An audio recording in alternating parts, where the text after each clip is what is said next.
Welcome, everybody. So happy that you are here. I'm going to pop over to my notes. So welcome, everybody. This is the Champaign Public Library's webinar for Start and Grow Your Side Hustle. So if you were in a little early, you've heard we've already been chatting with one of our attendees about some of these questions that we hope to answer in the webinar. So my name is Laura Rice, and I am a librarian here at the Champaign Public Library.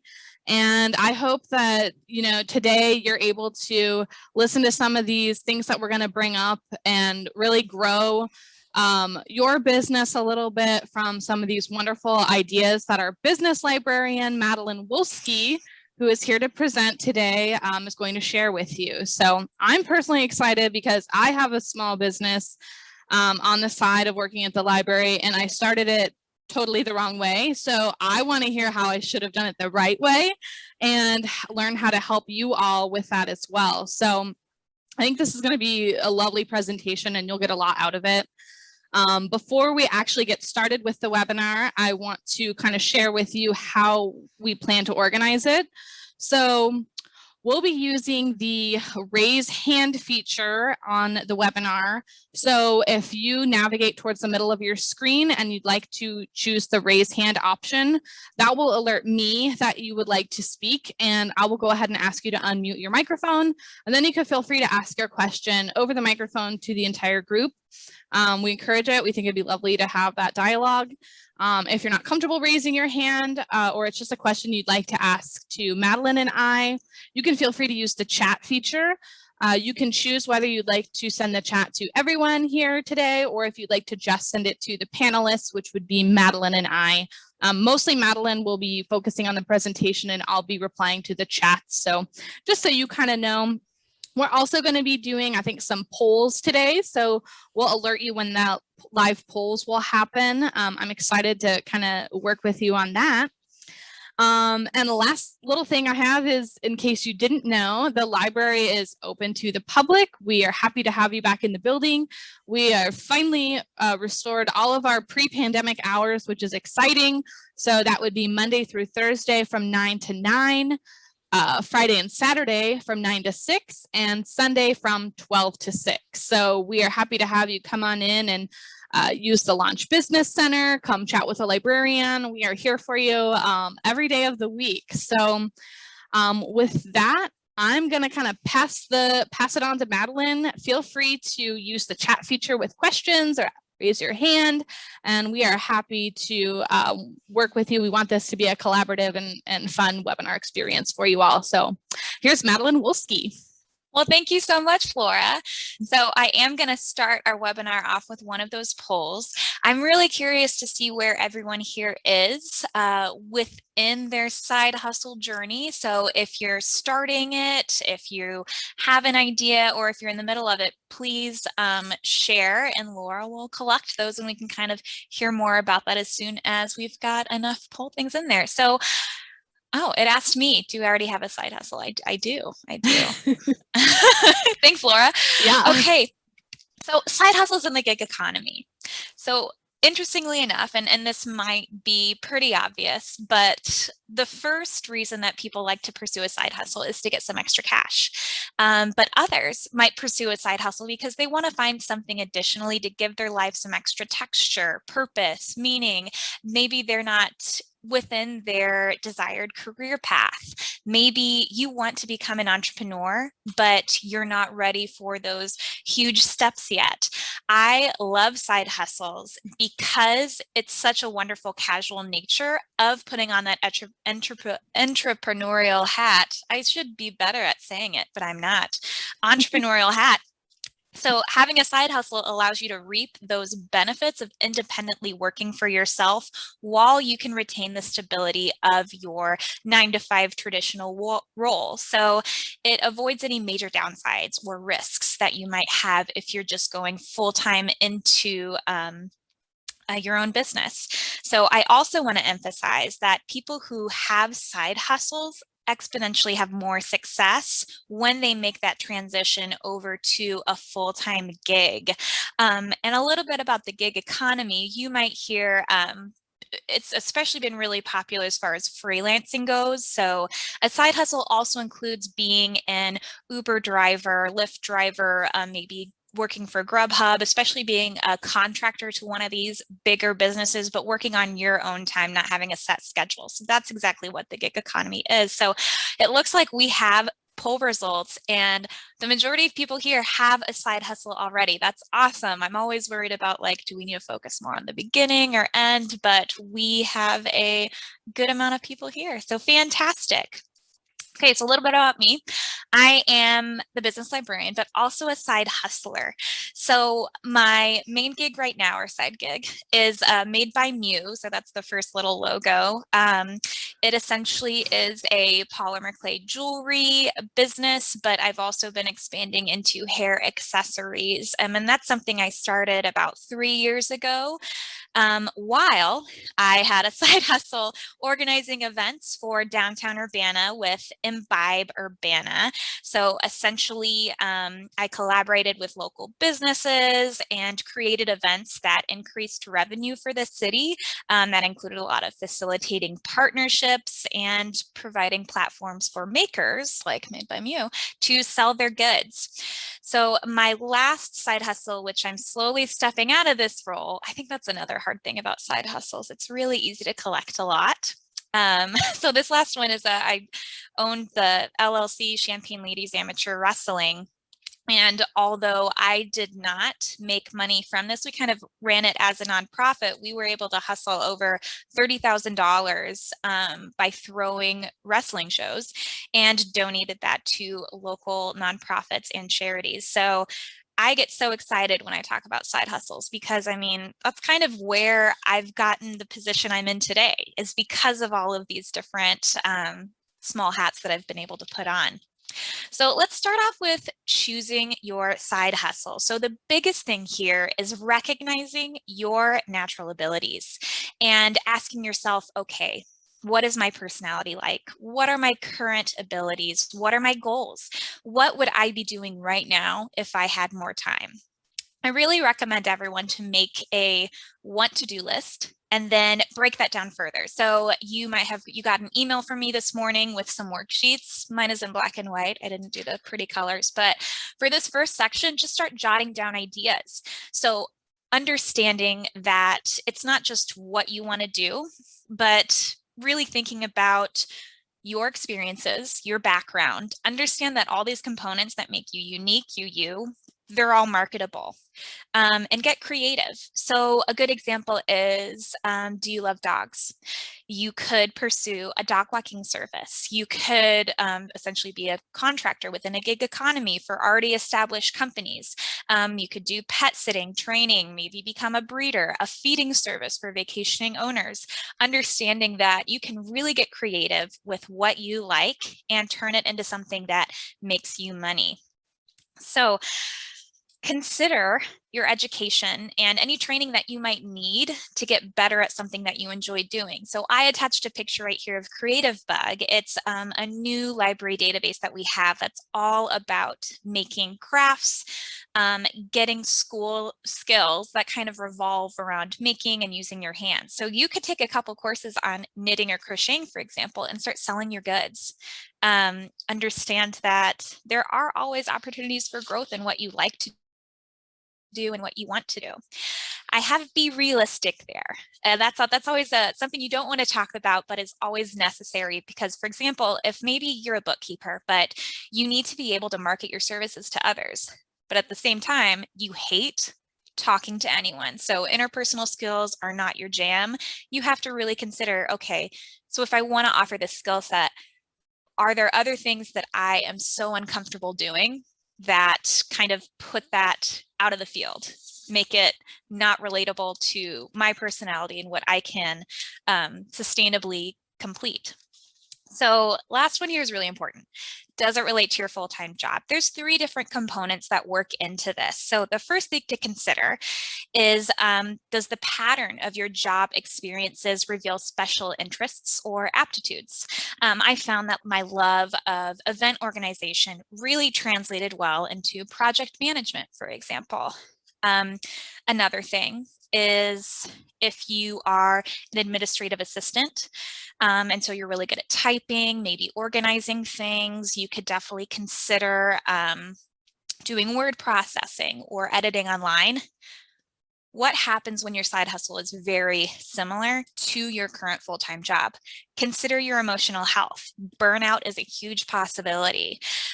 Doing the same thing for 9 to 5 and then some additional things when you get home, I mean, is that going to work with your schedule and your mental health? And lastly, if it does relate to your full-time job, consider the ramifications that might become a possibility. So many organizations could consider your side hustle as a conflict of interest and as competition to their own organization, which is technically an infringement of employment agreements. So if it is similar, I really recommend you checking your company policies to ensure that working at this side hustle would not be considered a violation of your contract. And again, if you guys have any questions, feel free to drop them in.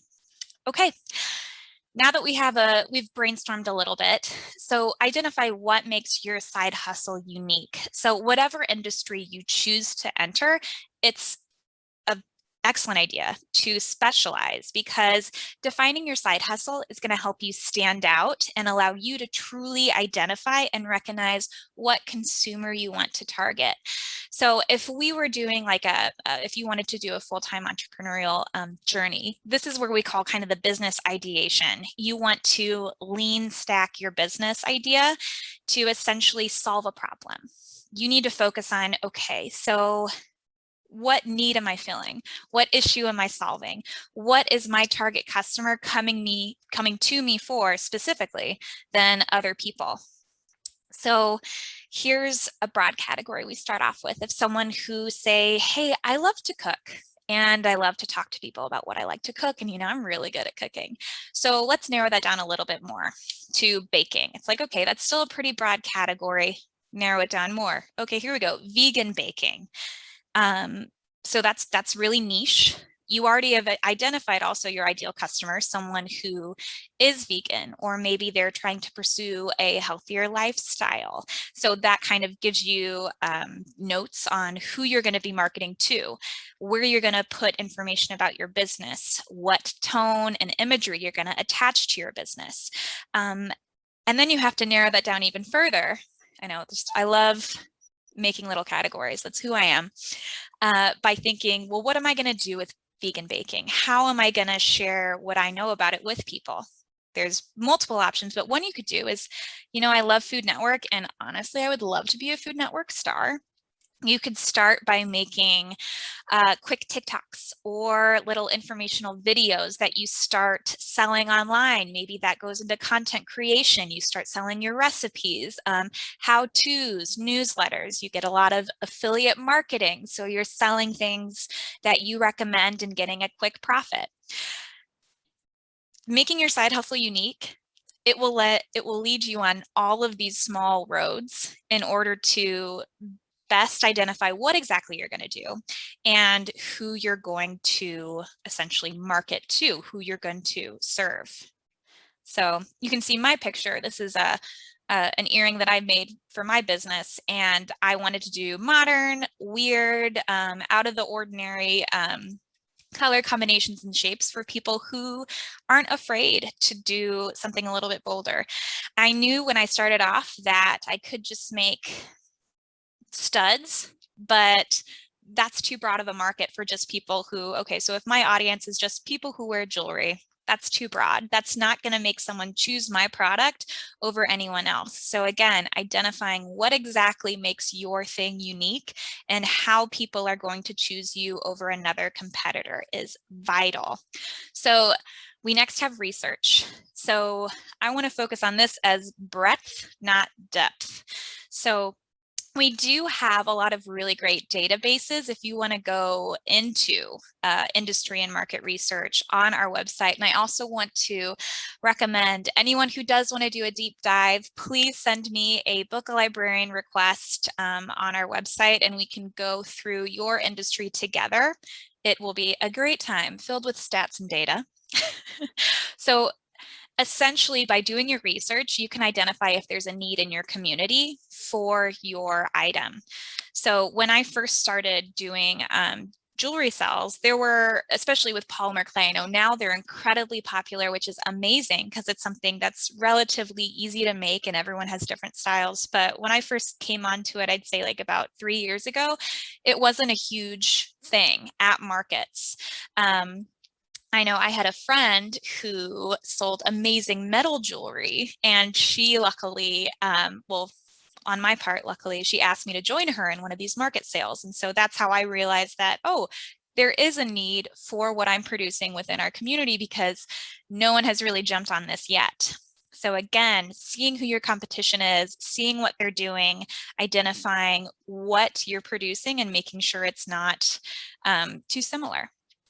So next, I have some liability and business structure. So looking at your worksheet, I have this huge checklist because I think this is the part that really throws people off quite a bit. It's very intimidating to go and fill out a lot of these forms, especially the joy of doing a side hustle is that it's casual. So you want to do casual things, but there is some sticky business you have to go through. So when you think business structure, I want you to instead think permits, rules, regulations, and liability most of all. So for example, if you're making skincare, if you are making food, ask yourself, how liable will I be if someone consumes this or puts it on their body and they get sick? Who are they going to sue? Which is depressing, but also that is the world we live in. So if you want to do a sole proprietorship, which is the easiest business to it's a good stepping stone, you assume all liability. They will sue you, and you personally are essentially, you're going to have to take care of all of their claims and grievances. If it's, for example, an LLC, the company itself is liable, but you personally aren't. So understanding what you're producing and how it fits into that liability structure is so important. On the resources for your worksheet, I did forward SBDC, so the Small Business Development Center. They have a really great kind of worksheet and webpage that'll take you through exactly where you should be going, things to consider when you are identifying what sort of business structure you want to do. So another thing that you have to consider is, do I want to name my business? Or is it just going to be something like Madeleine Wolske? Like I might have a title, it's going to be like really low key. Do I need to register for a name? So that's on the checklist. Like if you need to register your business name with the Champaign County Circuit Clerk, that's something you need to be doing and considering. So I don't want any of you to feel kind of turned off by going through this legal jargon. And again, if you need any help, let's book it and we can talk, and I'm happy to walk you through it. So do we need a business plan? I don't think you need a business plan for side hustles. But I will say you will need a business plan if you need financial assistance. I mean, the joy of a business plan is just essentially laying out exactly what you're going to do, how you're going to do it, who you are advertising to. It's essentially that buy-in for investors, and it allows them to evaluate whether or not they want to loan you any money. Like, does your business feel like it's going to be credible? So I will say if you do need financial assistance, you do need to create a business plan. Again, we have a database. It's a Gale Business Plan Builder. It's really easy. You just input in information and it creates your business plan for you, or it organizes your business plan for you. So on that note, if you don't need any financial help, I recommend starting small. So I am such a fan of SMART goals, and that is specific, measurable, attainable, realistic, and time bound.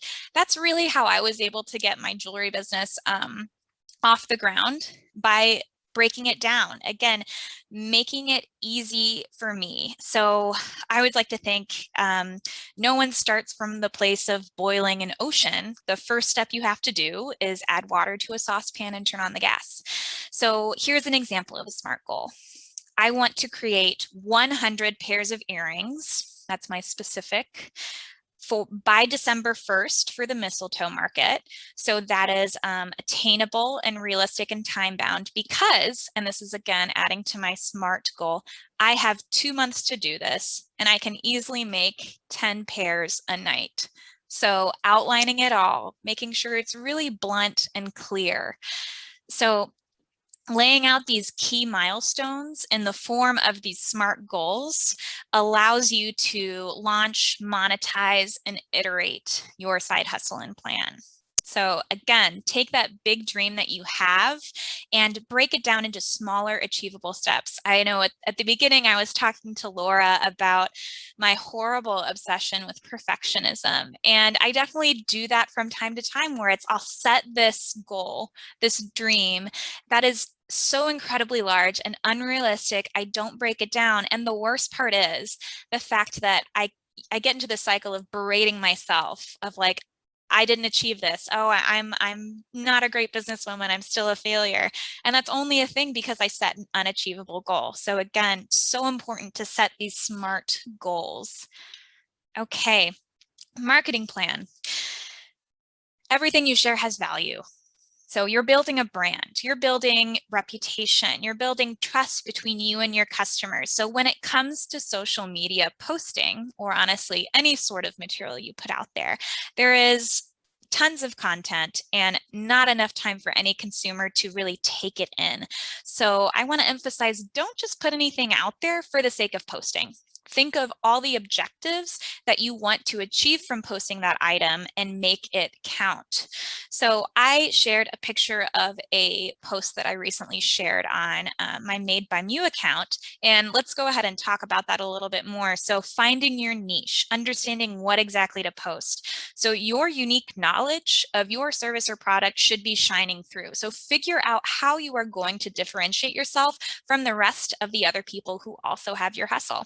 So here I have a scrunchie that I had made with my sister posing, my beautiful, gorgeous dog Ponyo, also in the picture. Why did I include a dog? Well, statistically speaking, posts that have animals, especially beautiful, adorable dogs like that one, actually do well and have higher amounts of engagement than those that do not. So having, instead of just, I could have chosen to just have a picture of my scrunchie, like a good product photo. I could maybe do it like on a clear background, make it look just really obvious. That's not going to engage my customer base or get the excitement about what I'm producing out there. So look at social media that you currently enjoy, that you currently follow. So maybe go to your favorite social media accounts on Instagram, for example, or Facebook, and scroll through their feed. Notice that most have similar photographic styles, repetitive voices. That's kind of a fun term to use. Identify if you want to be playful, serious. I want the colorful nature of my jewelry to really shine through. And I also want it to be kind of an approachable, fun, playful brand. So that's why I have someone just not even worried about the camera, enjoying her own life, playing with my dog. That is the person I am targeting. So I want that to come through with my social media. So consistency in branding, or I guess we'll focus on marketing material. When you identify your consumer, it's also really important to see and also figure out where exactly are they consuming the most information. Are they most likely going to look at a bulletin board at a coffee shop or at a grocery store? Are they on Instagram versus Facebook versus Twitter? Figure out where exactly they're going to see your product and go for it. So when you're doing consistency, understand that when someone purchases your product or service, they're not exactly buying strictly based on your service or product, especially if it's their first time buyer. They're doing so because you've presented yourself or your product and that appeals to them. They're investing in your story. So it is so important to be consistent. I also know that social media is really intimidating, especially if you're starting from scratch.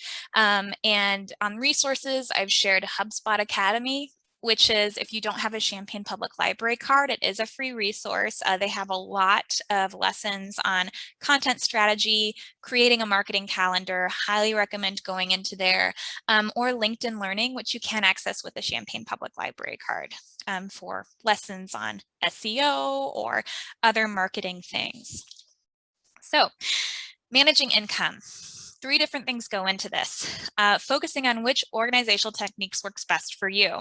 Laura had mentioned that she started her business maybe a little shaky.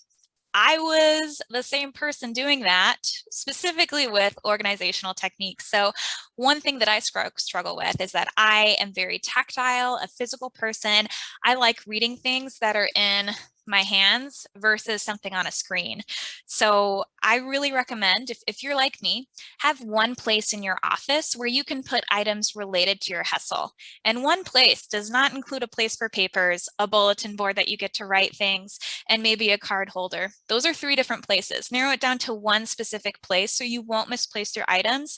It's so important to be organized because that gives you less stress, which makes your side hustle something you genuinely enjoy doing. So if you are an electronic kind of organizer, again, keep one folder on your computer where you keep all of these documents.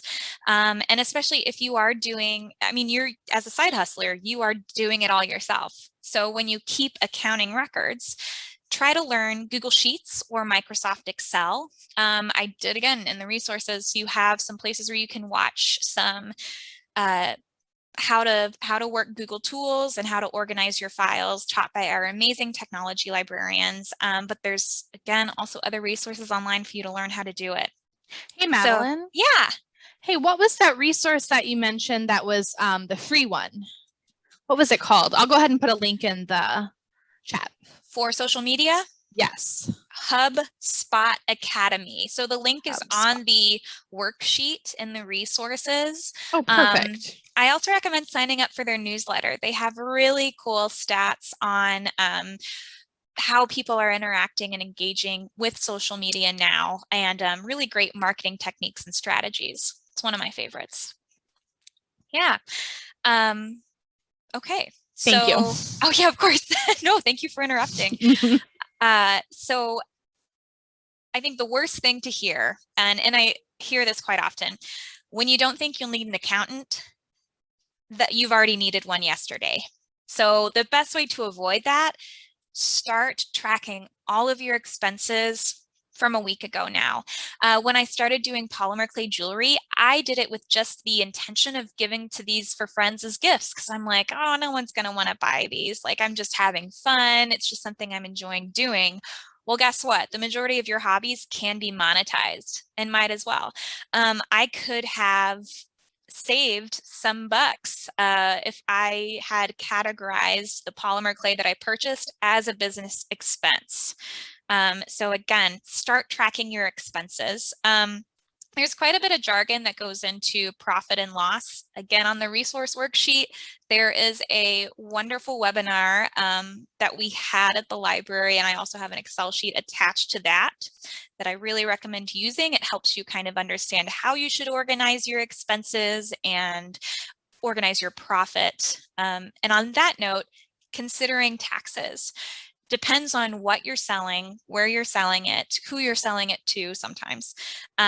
Check in with your local government. So Champaign, we do have a start your own business website that's on the City of Champaign. I would just search on Google, City of Champaign, small business taxes, and it will take you to that page, and you can understand if you need to increase the amount of taxes that you're charging when you sell an item or service. Okay. This is tricky, determining how much to charge, especially with side hustles. If you're like me, you were just starting out, you weren't really sure if this could be a viable income. So things that you ask yourself, how much do you charge? I just started, where do I start? The best recommendation is to do some research, figure out what industry you're in, and then looking at the starting rate of, for example, salaries, or if you're doing a service, for example, you might be a graphic designer and you want to start doing some freelancing, determine the hourly rate. So Beginning salaries for graphic designer are about $39,000 a year. A good way to find the hourly rate is just dividing it by 2. So $19.50 is the hourly rate for a graphic designer. So there you go. That can be your starting rate to charge. Once again, you're starting your business. You don't have tons of value or credibility yet. So I recommend starting a little bit at the lower end.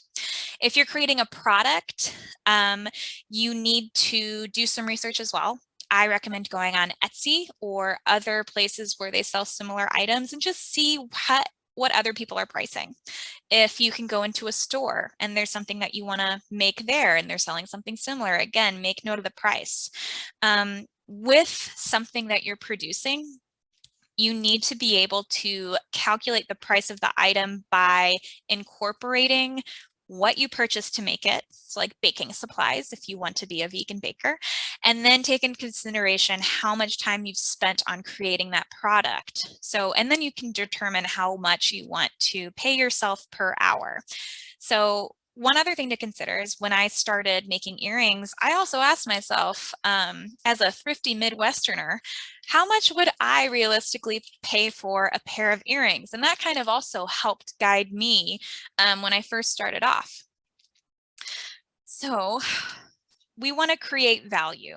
That's essentially how you really increase your prices and also maybe raise them up a little bit higher than that industry standard.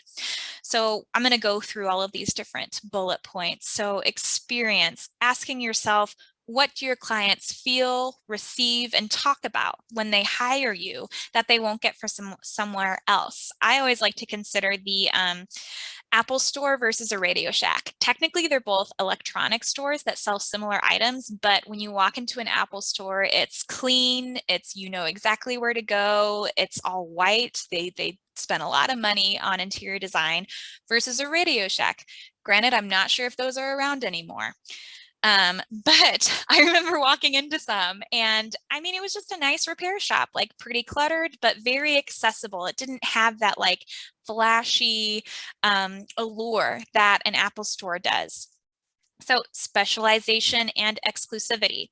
What do you offer that no one else does? And exclusivity also really relates to your social media performance as well.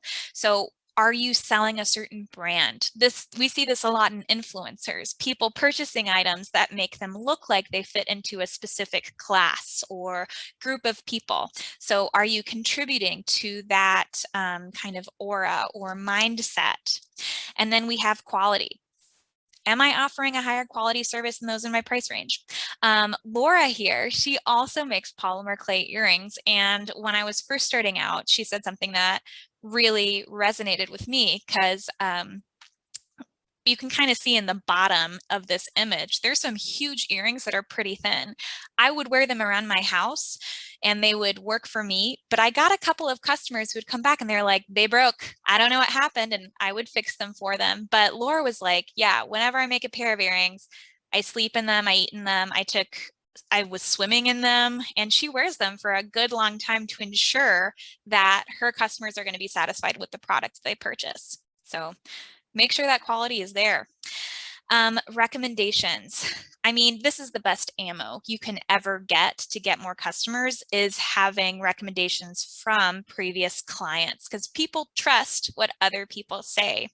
And lastly, presentation. So how is what you're putting out there, and again, this could be content or just the service itself, how does that relate to the world itself? Do people like what they see? Are you presenting yourself in a professional way that justifies your rates, for example? So I used to put on Christmas markets, so the mistletoe market with Imbibe Urbana, and it was so frustrating every year because we would get amazing applicants they made amazing things, really beautiful, high quality items, but they didn't have good presentation.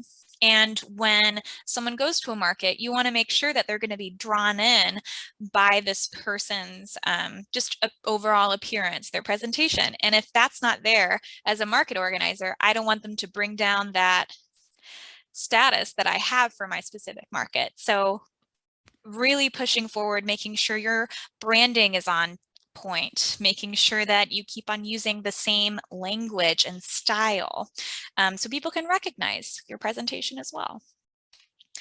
Okay, so establishing additional value. So sharing your vision is kind of a combination of the experience, presentation, and exclusivity that we described in the earlier slide. So this is a focus on marketing by using language consistent with your knowledge and excitement and getting the word out about what you're doing. So since your business is something you can share with others. So when I would essentially wear my big old earrings around with neutral outfits. So people would focus on my earrings and be like, oh my gosh, where'd you get them? I'd be like, oh, I made them. They're stunning, right? And then pass out a business card, understanding that you are your business. Every opportunity is something you can use to market and network. Offer a guarantee. So you can't refund everyone, but don't take money if a customer is unhappy, especially when you're starting off. When I talked about those earrings that were breaking, I repaired every single item for free or replaced them. And if they weren't satisfied, full refund. Because back to that recommendations, a bad review can really affect your business in a negative way. So creating synergy, it's such a hot word, such a great word that people always use in business. So synergy is essentially when you're working along with a customer, and people who are producing services might have a higher focus on this, especially if it's a custom job. So it's essentially that service relationship with your client or customer.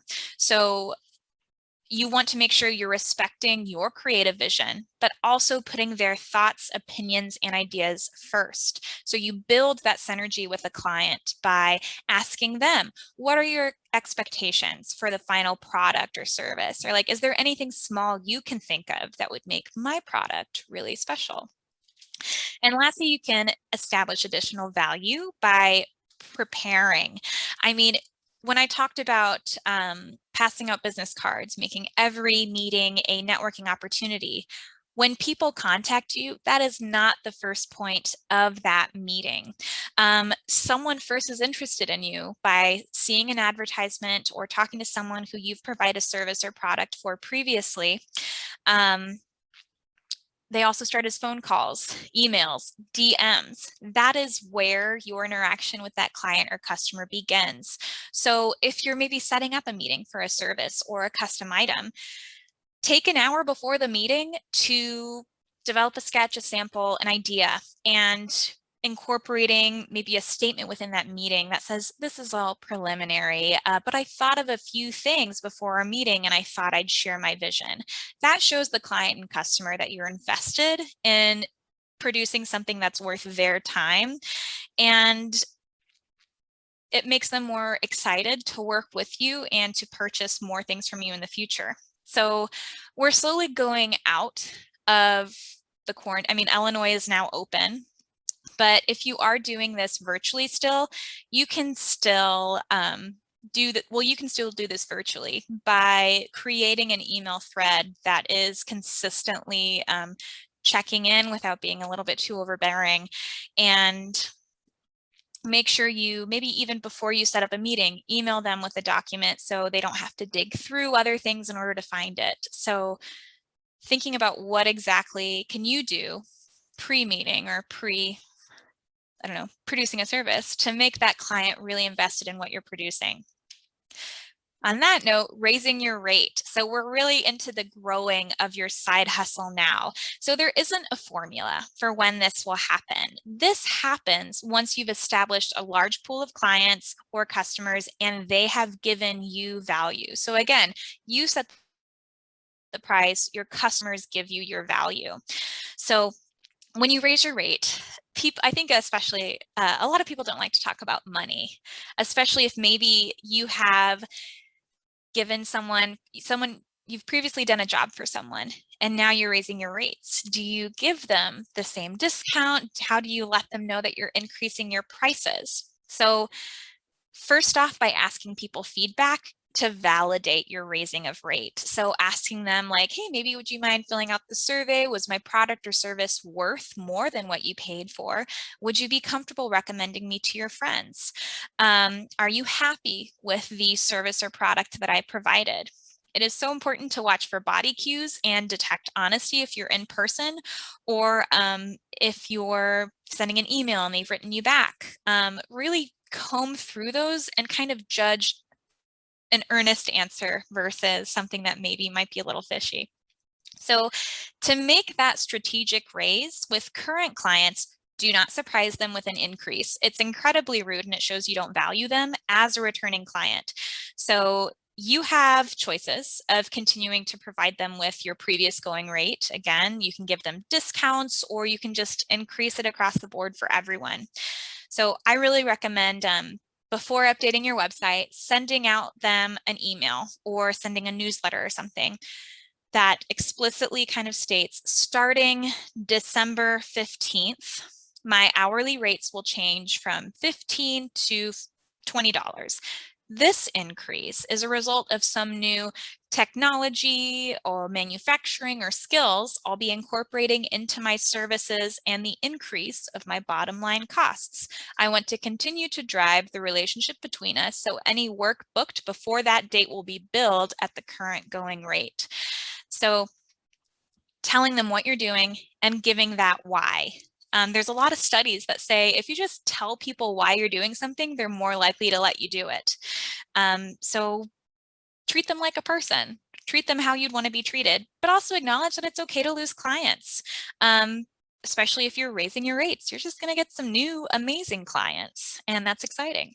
So when you raise your rates for new clients, again, always update all of your marketing and consistently tell people in promos, emails, and quotes your current going rate. You really need to manage expectations and eliminate any needless interactions that waste your valuable time. So if someone's just like, oh, I mean, I would really like it if you could do this for me at this date, and if you don't provide them with any information on how much it'll cost, you've just wasted time writing an email. And as we all know, time is valuable money. So don't do it. Be blunt. Okay, another way to grow is creating community. I think one of the biggest mistakes a lot of businesses make is assuming that everyone else in their industry is a competitor and not someone they can collaborate, learn, or grow from. So I recommend reaching out to people who maybe do something similar to you and just talk about business. So updating your social media networks, get that LinkedIn, get involved with associations or professional groups. There is an amazing Facebook group. It's called like Ladies That E-commerce, that is built by someone who turned her side hustle of polymer clay jewelry making to a 7-figure business. And she's kind of the admin. It's incredible. Again, there's so many different associations or professional groups you can work on. This is also a great way to also get additional clients. So by interacting with these groups, exploring social media, you can get a better insight on maybe what your ideal customer wants and also maybe sell some items. So second you can do is go through your old contacts. I mean, it is so important to work those contacts. So email old connections, previous coworkers. Don't be afraid to ask for referrals. I do want to mention that don't just cold call it. I think we've all experienced the dreaded text message from a family member or a coworker that just says, "Hi, can we schedule a call?" I'm not into that. It terrifies me. I'm like, well, what is this about? Am I in trouble? Are they like upset or something? Do not just cold message someone. Again, kind of like when you raise your rates, you need to give this person a why. So instead of, hey, can you hook me up with some people in your network? State, do you know someone in nonprofits who works with social media marketing? I'd love to get to know them for XYZ reason. Could you make an introduction? So again, being very blunt, obvious about why you're doing something. And I mean, people can always say no, and that's okay. That's totally okay. Another thing is if you are going through older contacts, don't assume once you start a side hustle or a business that people will just flock to you. That is not true. Introduce yourself maybe again and make it personal, but also bring up your business. Make it relevant to the person you're reaching out to. So, and also if you're cold calling, maybe people you want to do business with, like maybe you want to sell wholesale to this specific store. Assess their business, their sites, emails, social channels, and suggest maybe ways you can take the business to the next level, or ways in which your product will increase their visibility. What benefit are they going to get from adding your product or service to what they already do or produce? So side hustles are and should be always fun. So there's a really thin line between motivation and balance when you are juggling additional hours with a 9-to-5 job. I don't like the current culture. That's, I don't know, I see this like, I'm a lady boss, I do it all. I work 100 hours a week and I get everything done. That is not sustainable. And it's horrible for your mental and physical health.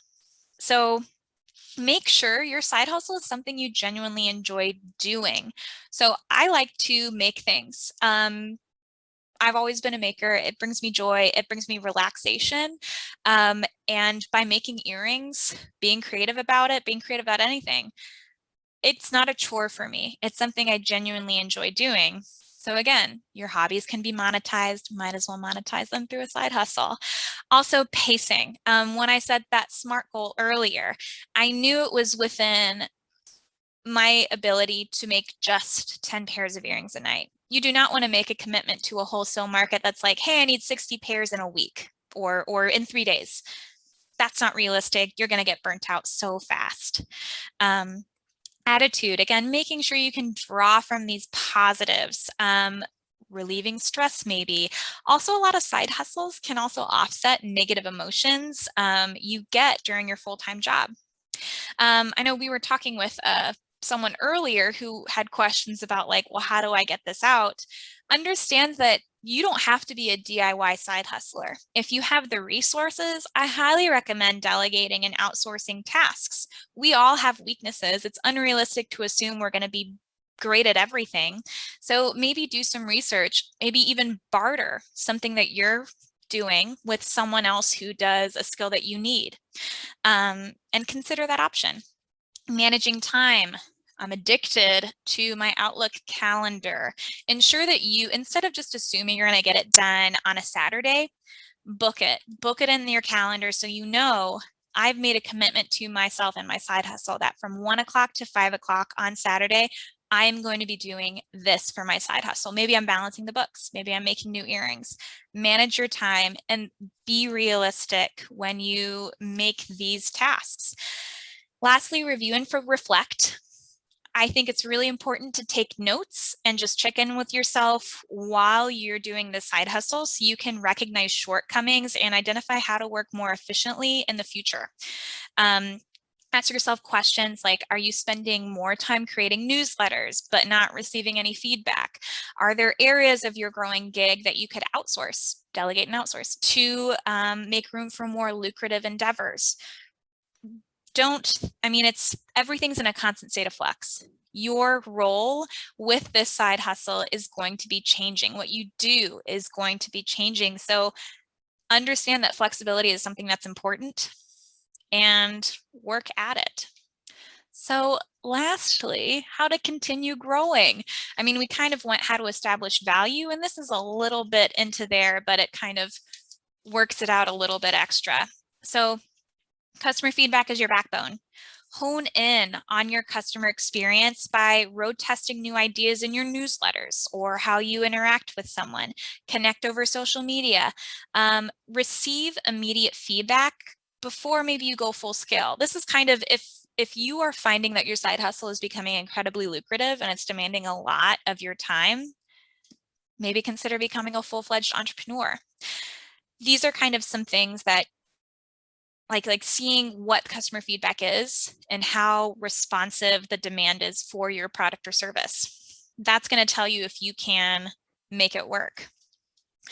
So identifying buying trends within your consumer base. This is also something that can go into a lot of the databases that we provide at the library, but read read things, go into trends. Google actually, they have a really good market report once, I think it's like once every 2 months, where you can actually just go on Google and see what are people looking for right now. So I think yesterday I got a notification that people are they're specifically searching for gardening supplies, outdoor events, Father's Day, haircuts, makeup artists. These are just something that people are looking for. So by identifying these buying trends, you can kind of double down and understand where you should put time and energy in order to grow.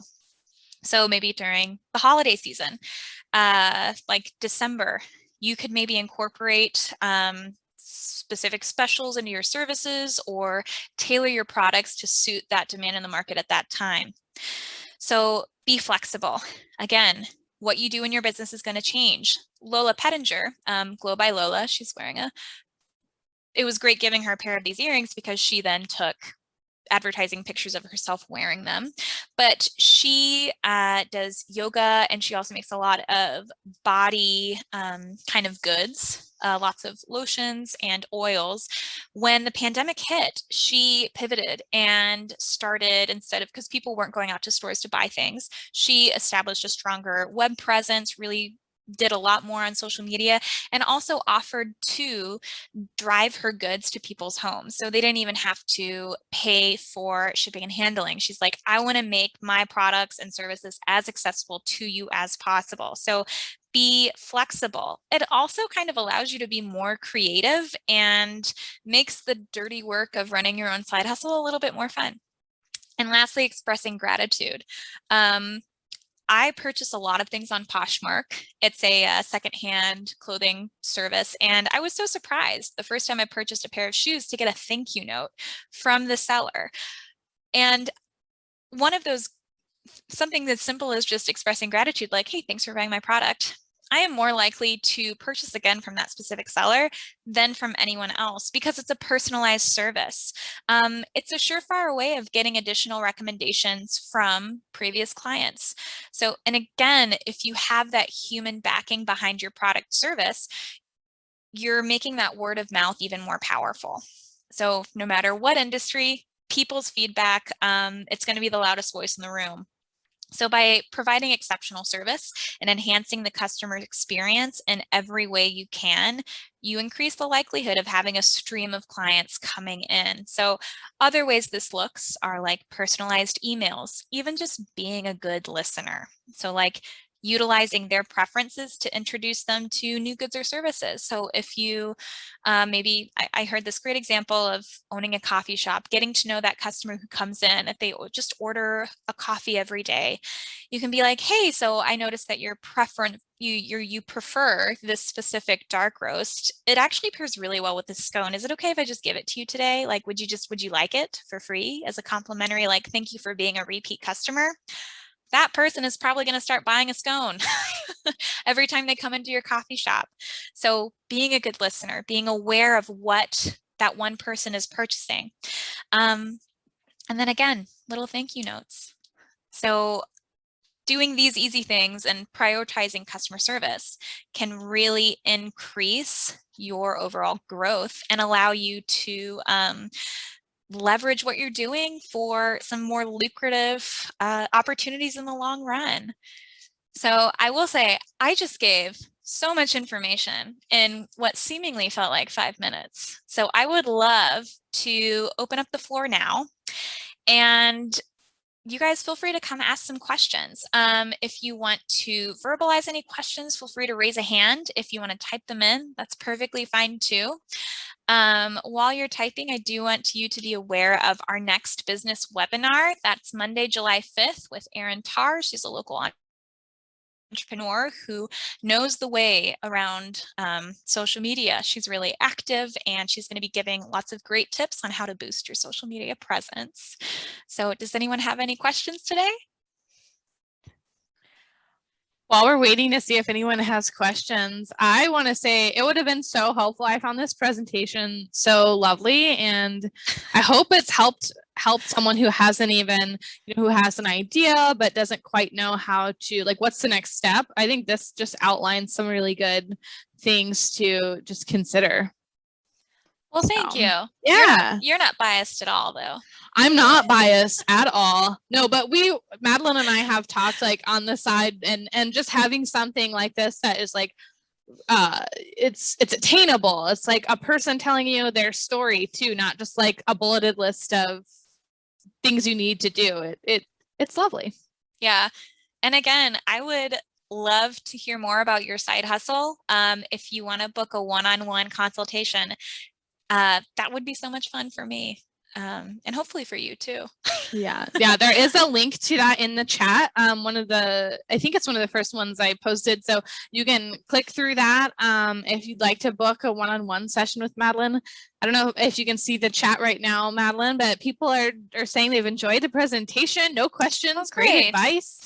So you've answered a lot of questions, just with your presentation. Well, thanks. Yeah, and again, this was a lot of information. We didn't really go in depth. Oh, how do we book a one-on-one? I can put the link right back in here. Give me just a second. I also have my email here if you want to send me an email, or feel free to give me a call. Which tab? I'm not sure which tab. Let me take a look here. I think if you go to contact us on the website and then click on the left side, it says book a librarian, and I'm going to put it right in the chat here. There we go. I see we want more Ponyo photos. I 100% agree. I may be obsessed with my dog. Well, it was great too. One of the attendees here, she actually was the one who got me into doing my own side hustle. So she does her own jewelry business. Yeah, Moon Maid. So thank you for attending. That's so fun. Yeah, there is just like so much to learn, and you can always be like, there's always something you can do to make your side hustle better, but sometimes it's good to recognize too, like, I'm cool with where I'm at right now. Yeah. I love being a business librarian. And as much as I really enjoy doing jewelry, and as much like I love making things, I also recognize that there's no way I would ever want to do that full time, because I am a social creature. Making jewelry all day, it sounds great for a weekend, but I don't know if I could do that full time. Yeah. Okay. Someone knows another person who's really into dogs. Think this might inspire her to start a side hustle. Yeah. Well, I know my mom, when she retired, I mean, I still get her to edit. I ask her to edit like press releases that I send out, because that's what she did. And she's right now at a point where maybe she wants to start her own side hustle, do something casually, just because she, like me, if we don't have anything to do, we go crazy. I can relate. Yeah. So yeah, I really like, again, how accessible having a side hustle is. If you have a hobby, again, monetize it. We live in a community that have tons of maker markets, lots of different avenues where you can sell your stuff in person if you don't want to go an e-commerce route. I will say this weekend is Boneyard Festival. So that's a great way to kind of explore, support our community and local businesses, and see what people are doing and selling. Like, Boneyard is not limited to just paintings and sculpture. There's a lot of people who make jewelry or do carvings, woodworkings, any sort of tangible item. They also showcase them at Boneyard. So if you're comfortable going out, that would be something entertaining. Yeah, and even just the farmers markets, so many people are side hustling or full-time hustling there. So you can see a lot of what our community here has to offer. Yeah, just get going inspired. into those. Yeah. Cool. Well, it seems like we're kind of wrapping up here with we're losing steam with our chats. I do have a hand raised, so I'm going to go ahead and let Leslie. Looks like we have Leslie. I'm going to ask her to unmute and see what question they have. Can you hear me? Yes. Hello. Oh, hello. I just wanted to point out, I thought it was really interesting when you brought up on the community topic about collaborating. And I've had some experience lately with like working, I don't know if you've heard of Twitch, which is like a game streaming media platform for people that do like video games and things like that. And it's interesting because it's opened up a whole new world of possibilities. Like even though you can monetize the streaming that you do, you're able to actually like collaborate with other streamers so that you can essentially network in real time and bring in through word of mouth and other networking opportunities, you know, customers essentially to your stream. And so I don't know how well that might translate to other industries, but at least like for like more niche markets, it seems that that could work. So I didn't know if you had any more thoughts on collaborating with other people in your industry if it's very niche.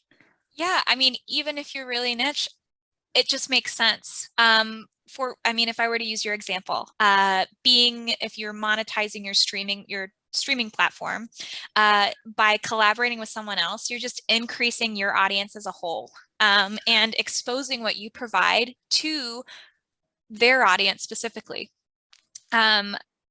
Also, again, I mean, there's this really great webinar on LinkedIn Learning all about business ideation, when you're coming up with that initial idea.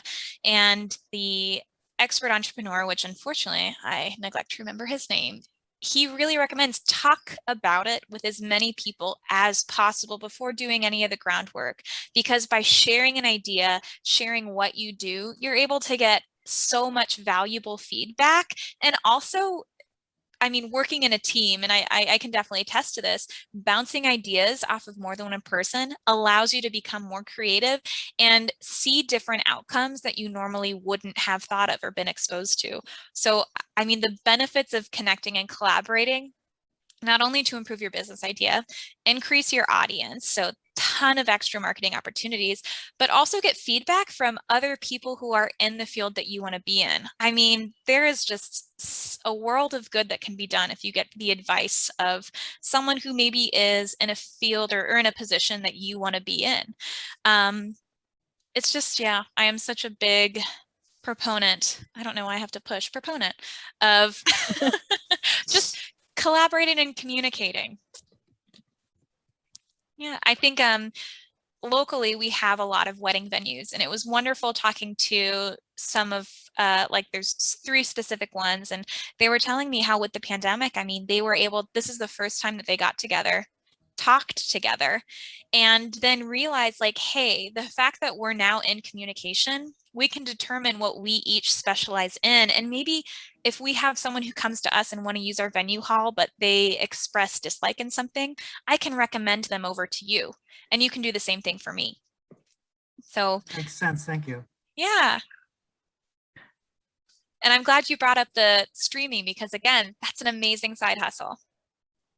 Yeah, exactly. And a lot of people don't realize that there's so many opportunities in streaming to get people that you wouldn't be able to get in person, obviously, since a lot of people might not be able to leave the home, more so now after the pandemic. But before, you know, it was really an interesting opportunity for businesses that were mostly in person to capture a larger market base. So Absolutely. Absolutely. Any other questions coming in here? I'm going to go ahead and mute you again, Leslie. Thanks so much. Yeah, thank you, Leslie.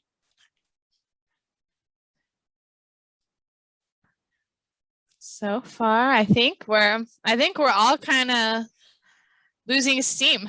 We're ready to eat lunch if we haven't been eating lunch during the webinar. I will say my stomach is growling a little bit. Yeah, was I speaking from my personal experience? Maybe. No, I'm just teasing. So it seems like we're kind of wrapping up. So Madeleine, thank you so much for hosting this wonderful webinar. Do you have anything you'd like to say before we end this afternoon? Yeah, I think the biggest takeaways are just don't be intimidated and make those goals. Again, on the resource sheet, there is a fillable PDF that can also, when you make these SMART goals, breaking it down, you can understand further how much time you can commit to something, to a side hustle with your current schedule. So then lastly, reach out to me, because I want to hear all about what you're doing. And see the ways that I can help you out and how the library can help you out too. So thank you, Laura. Yeah, thank you, Madeline. And do you mind saying one more time, when is the next workshop? July 5th? July 5th, yes, at 7 Okay. p.m. So we have programming well, it's different in the summertime, but guaranteed on a Monday night and on a Thursday at noon. Wonderful. So I'm not specific at all. Mondays and Thursdays are the business days. So just check the library's calendar. That'll have the most updated information on all of our events. We'll be getting our fall series published for you soon. So just stay tuned. But Madeline has a lot of fun stuff planned. I have gotten some sneak peeks, so I know that there's some good stuff ahead. So I hope you all just keep checking. You can always go to the library's website and check out the business and career center page and get all the updated information as well. So thank you, Madeline. Thank you for letting me host your webinar. Thank you, Laura. Yeah, of course. I'm going to go ahead and end this for everybody. So we've got some people saying thank you. Thank you for attending, and you can always get more information at the library's website, champaign.org. So goodbye. Bye.